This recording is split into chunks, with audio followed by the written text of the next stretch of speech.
শিমুল একটা খুবই মজার চরিত্র আর কাবিলাও খুবই মজার চরিত্র। দুজনের সাথে আমার সম্পর্কটা দুরকমের। মোশাররফ ভাই তো খুবই দুর্দান্ত একজন অ্যাক্টর, আমার খুবই পছন্দের।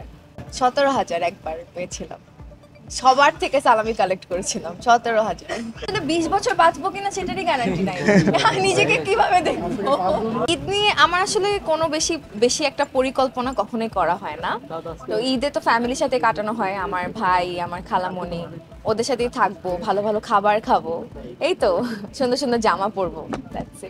যে কোনো একজন তো বলতে পারবো না। শিমুল একটা খুবই মজার চরিত্র আর কাবিলাও খুবই মজার চরিত্র। দুজনের সাথে আমার সম্পর্কটা দুরকমের, সো দুটাই খুব ভালো। আমার ঈদে কোনো বাজেট নাই, মানে আমি আমার নিজের জন্য কিছুই কিনি নাই। তা আমি গিফট পাই, আমার ফ্যামিলি মেম্বার আমাকে গিফট দেয়, আম্মু দেয়, এটাতেই আমার হয়ে যায়। আর এবার যেহেতু ইউএসএ যাচ্ছি, ঈদের জন্য আলাদা করে কিছু কেনা হচ্ছে না।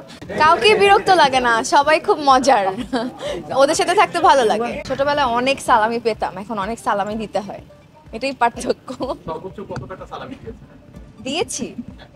দিয়েছি তো 10-12 হাজার টাকার মতো তো দেওয়া হয়। 17,000 একবার পেয়েছিলাম, সবার থেকে সালামি কালেক্ট করেছিলাম। 17,000। হ্যাঁ, সালামির টাকা দিয়ে আম্মু সবসময়, আগে তো আম্মুর কাছেই জমা রাখা হতো, তো আম্মু দেখা যেত সালামির টাকা দিয়ে কোনো না কোনো কিছু কিনে দিতে পারে। মোশাররফ ভাই তো খুবই দুর্দান্ত একজন অ্যাক্টর, আমার খুবই পছন্দের। যখন আমি মিডিয়াতে কাজ করিনি তখনও আমি ওনার অভিনয় ফ্যান ছিলাম। অ্যান্ড বড় হওয়ার পরে যখন আমি আসলে ভাবতে পারিনি আমি কখনো মোশাররফ ভাইয়ের সাথে অভিনয় করতে পারবো বা চঞ্চল ভাইয়ের সাথে। ওনাদের দুজনের সাথে আমার কাজ করা হয়েছে, and I am really excited. উনি খুবই helpful as an actor and co actor. Obviously আমাকে খুবই হেল্প করেছে। মির্জা খুবই ভালো কিছু হবে আশা করছি। সো আপনারা সবাই দেখবেন, তারপর জানাবেন। 20 বছর আমি কখনো বিদেশি ঈদ করি নাই, তবে এবার কোরবানি ঈদ হয়তো বিদেশে করা হবে। আমার ভালো লাগে না একদমই দেশের বাইরে ঈদের ব্যাপারটা, দেশেই মজা। 20 বছর বাঁচবো কিনা সেটারই গ্যারান্টি নাই, নিজেকে কিভাবে দেখবো।